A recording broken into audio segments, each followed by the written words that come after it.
Hello YouTube, this is Charlie426, and today we have the review of the HG Gundam AGE-3 Orbital. Now this is currently in its G Viper or mobile armor mode. Now currently it's a Monday, and if you guys are wondering why are you guys seeing a review on a Monday, is that I'm officially done with my job, and I'm basically free for the whole week, and so decided to make some reviews if I can.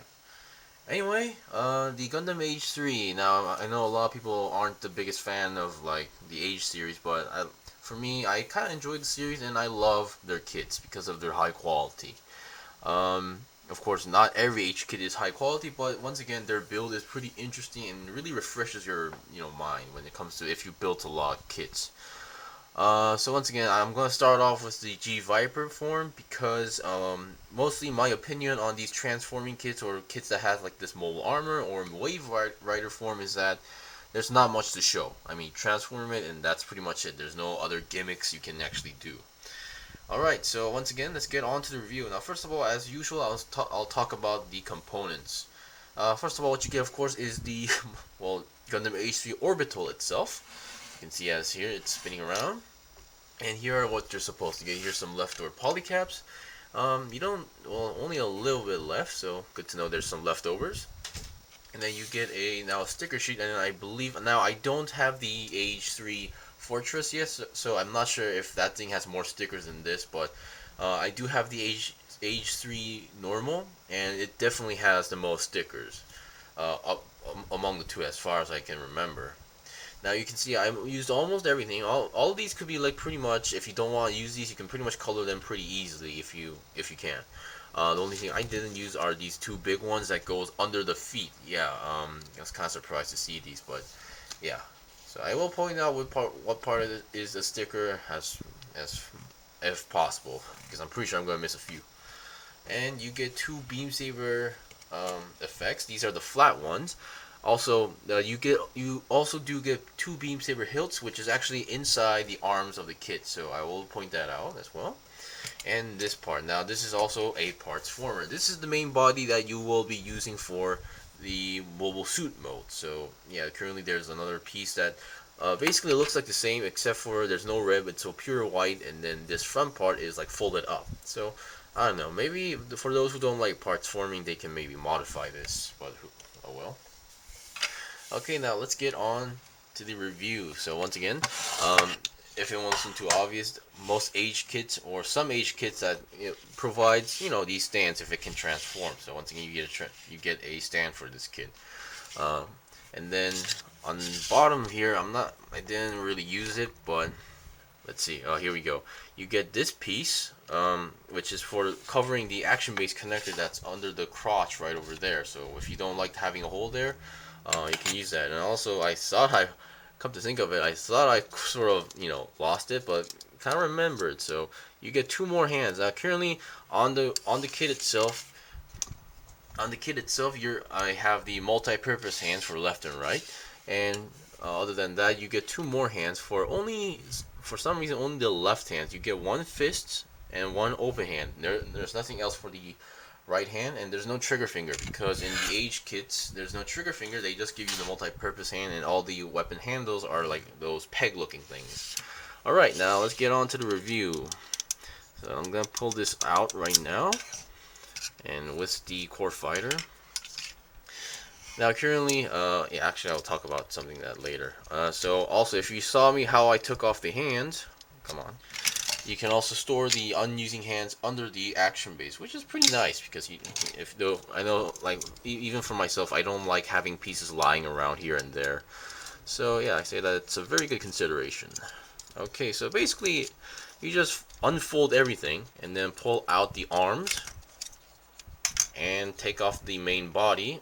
And the main body actually has two pegs here, so it has a more firm connection right here, other than the ball joint. So this is the body that you'll be using to transform. Once again, parts former, you can see this is a folded up version, while also the white cockpit is out, and this one doesn't. So obviously, you have to reconnect, and then attach the arms.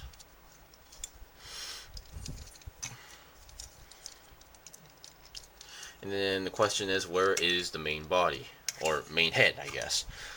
Here is the core fighter, and you can see it kind of obvious that you can see something like a head. So this reveals the head and the chest. You need to pull this out. It's a pretty firm connection, so it's not too wobbly. And I say mine's a little bit stiff. You have that hole. There's a hole here, and there's a peg inside the core fighter. So once again, you pull it out, and then you close this part shut. And then here's the main head. You flip this up to reveal the age system, and then all you need to do is plug it in. And once again, there's two like T's here, two pegs, and there's two holes inside the main body. So all you need to do is plug it in. Now, I'm not the biggest fan of how they do the transformation and age for the H3. I love the H3 design itself, but I don't like its transforming aspect. So I wish they would have gone with like I know like Age would try to follow the Universal Century RX-78 Zeta Gundam and Double Zeta, but I wish they did a non-transforming way for H3. So once again, that's it for the main mobile suit, and for the core fighter, once again there's a peg. Once again there's a peg over there, and there's a hole there, polycap. You just need to plug it in, and this is kind of tricky doing in front of camera, but I think I got it. And there you go. You have the H3 completed in terms of transformation. For now, I'm going to put it on the action base. Now, a little bit to talk. Whoa, okay. Oh yeah, I think you need to also turn the action base around for better, balance. Now, once again, in most cases, you'll be seeing the H3 displayed like this, like not on ground, on the action base with these feet like folded, like in this format. Now, I believe in the anime they didn't really show how the feet worked in the show because it was mostly used in space, and H3 Orbital was meant to be a space usage only like type armor form, while the H3 was more of a multi-purpose as far as I know. But once again, I also only recently found out that you can also use these feet as normal feet. It's just that most of the 95% of the time when you go to like Gundam base or a hobby shop and they display this, it's always like in this format. And what you can do is that, and it's actually mentioned in the manual, you can just flip the foot, and there you go. You have normal feet, and it can actually stand on its own. I was also pretty mind-boggled by the fact that, wow, that I didn't know this was possible, and it looks actually pretty decent. Personally, I find the Orbital to be a very nice design compared to the normal version style. I like it more than the normal, so I'm kind of tempted to color all the blue parts in red or the red parts in blue just to make it more natural. But that's just me. But once again, I just like to let you know that you can also use these feet as normal feet. Of course, another part of caution is that if you pull it too far, it will pop out. It will pop out like this. You have a peg. There's a polycap there. So yeah. And it is sort of a ball joint connection like this. However, even though it is like a ball joint polycap, it doesn't really move left or right because how much limited space in here. So doing like certain poses on the ground might be hard, but just letting you know it is able to stand on its own despite having or always seen with those folded up feet. So for now, I'm gonna be reviewing it like this because even though it was a given action base, I really don't like this one. Okay, now let's get on with the articulation. I've been talking a little bit too much. Once again, if you guys do want to see the Orbital, not Orbital, I mean Fortress, let me know, because honestly, for any H kit, other than the Farisa, sorry, but yeah, other than the Farisa, I'm pretty interested in reviewing H kits. Okay, for the head, now the head articulation is pretty basic. You can go down that much, up that much, and then 360 twist should be no problem. And I say color separation is pretty good. The blue, red, and yellow, all separate pieces. The only stickers on the head is the H system. Well, not the H system. I mean, the eyes, the head camera, and the back head camera, which right over there. Okay, and then let's look at the chest. the chest, the age system is obviously a sticker. Once again, the main reason I think why the Orbital has the most stickers is because the number of thrusters it has, like here and there. So they have to like put stickers on top of those. So let's look at the arms. Now the arms, obviously, these black sections, where these black sections are stickers, and on the shoulders, these parts are also stickers. They're yellow and black. They're a single piece. There are some basic stickers that will be included in the AGE-3 normal parts, like the black parts in the Core Fighter as well. These white sections, and then there's another small black sticker on these parts. So those ones should be common. But for shoulder articulation, I'll show you how, if possible, it can go forward and backward, pretty decent if you ask me. And then, you can move these flaps on the arms, and the arms can go about 90 degrees if you're pretty careful, to the side, and has your typical 360 twist if possible. And then you also have a double jointed bend like that.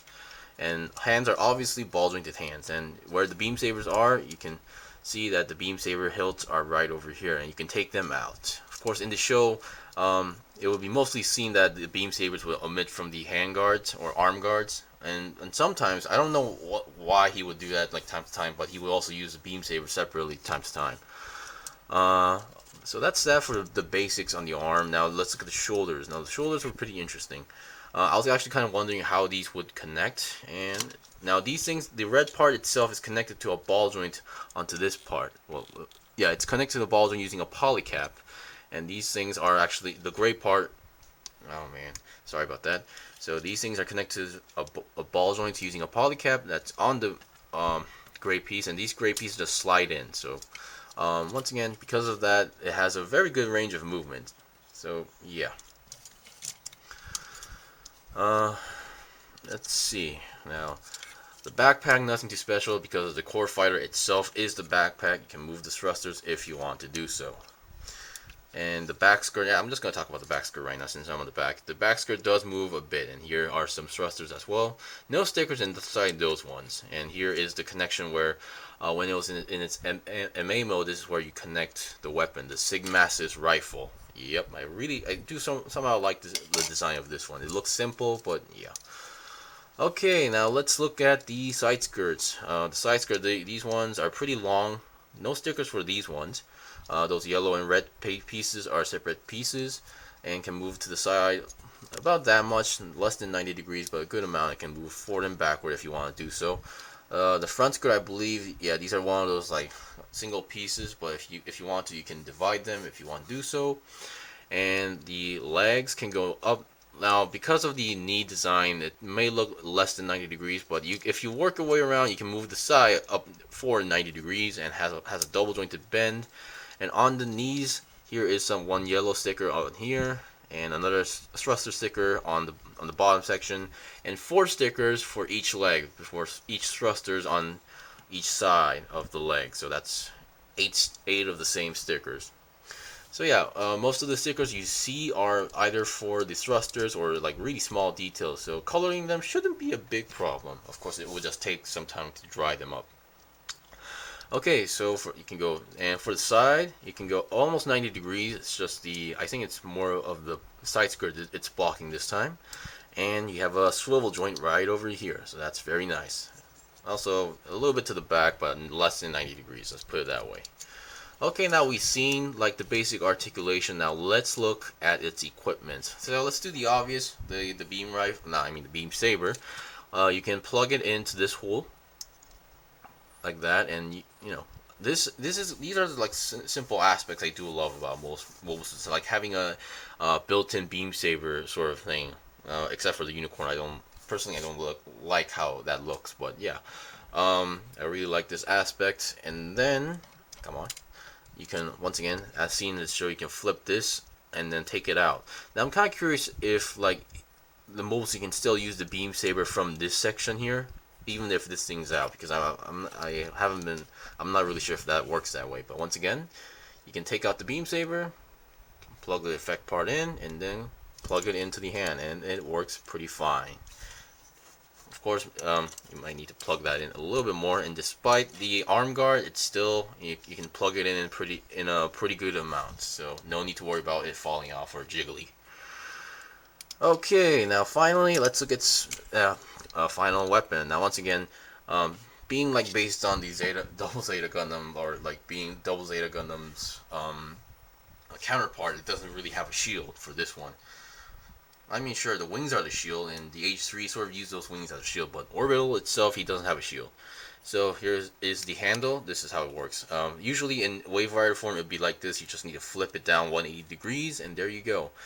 And yeah, these are like how most H handles are like for weapons. And the only thing to do is to plug it into the hand, and then fold or wrap around the arm, hand, whatever.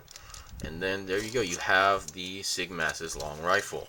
Now, as it's a pretty good connection. It's not like it's falling off or anything. But I wish, just for like personally, I just wish for like a more secure. If they were going to do a more secure connection, I wish there was like another connector under the arm guard and between the weapons. So there would be like a peg here and the hole here, or the other way around. So it has a more firm connection. Once again, this is the weapon. However, I wish they had, I believe this is the firing section, not the end tip, but around this section here is the firing area. That thing's blocked off, so I wish they would have made made a hole in it, so you can at least like plug in a beam saber effect, or for future beam part effects. But yeah, that's just asking too much, I guess. So once again, it's a long rifle, and you won't have any trouble, holding this or posing it with this, because it's pretty light than you think, and as you can see, it's not falling down. Anyway, that's pretty much it. That was the review of the HG AGE-3 Orbital. Personally, I like this design better than the normal, because it looks more natural for me, at least, except for the color difference of the red and blue. Once again, also let me know if you guys do want to see the review of the Fortress. I will try my best to find and locate one. Also, next review, I'm not sure if it will be a Pre-Owned Bandai or not, because I have a lot of stuff going on with me right now. Anyway, thank you for watching the review. This was the review of the HG AGE-3 Orbital from Gundam AGE-3 Orbital from Gundam Age. If you guys got any questions or requests, leave a comment below. I still have more kits to buy and build and make reviews out, so please stay tuned. Until then, see you guys next time!